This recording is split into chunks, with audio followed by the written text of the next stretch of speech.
কার মনে পড়ছে বলুন তো শৈশবের ছোটোবেলার দিনগুলোর কথা? আজকে আমি নিয়ে যাবো আপনাদের সেই শৈশবে ছোট্টবেলার দিনগুলোতে।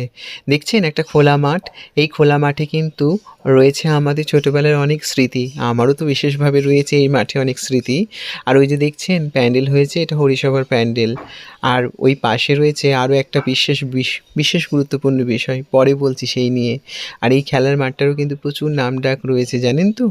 ছোটোবেলায় আমি অনেক সময় কাটিয়েছি। অনেক ছোট্টবেলায় অনেক খেলেছি এই মাঠে। জানেন তো এই গোল পোস্টগুলো ধরে আমি ঝুলতাম। যাই হোক, ওই যে দেখছেন যে প্যান্ডেল হয়েছে এবং প্যান্ডেলের পাশেই দেখুন একটা ছোট্ট স্কুল রয়েছে। ওই যে ছোট্ট প্রাইমারি স্কুল।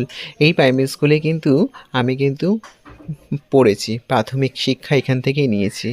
যাই হোক, এইজন্য আরও বেশি যেন এই মাঠটাকে ভুলতে পারি না। একে তো স্কুলের স্মৃতি, সঙ্গে মাঠের স্মৃতিও রয়েছে আমার সাথে। আপনাদের কার এই মাঠটা দেখে ছোটোবেলার কথা মনে পড়ছে? একটুখানি কমেন্টে জানাবেন প্লিজ। চলুন মাঠের একটা অন্য প্রান্তে আপনাদের নিয়ে যাই।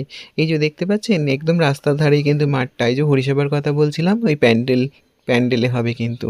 আর এই যে দেখতে পাচ্ছেন মাঠের অন্য প্রান্ত দিয়ে মাঠের একটা স্মৃতি। যাই হোক, এই যে স্কুলটার কথা বলছিলাম না, প্রাইমারি স্কুলটার কথা, এই স্কুলে আমি পড়াশোনা করেছি।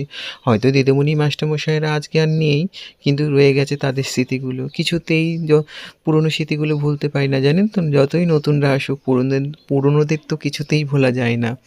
যাই হোক, এই যে দেখছেন মাঠের অন্য প্রান্ত দিয়ে আপনাদের দেখাচ্ছি যে পুরো মাঠটাকে একটু দেখানোর চেষ্টা করছি, যদিও ক্যামেরায় পুরোটা বন্দি হবে না।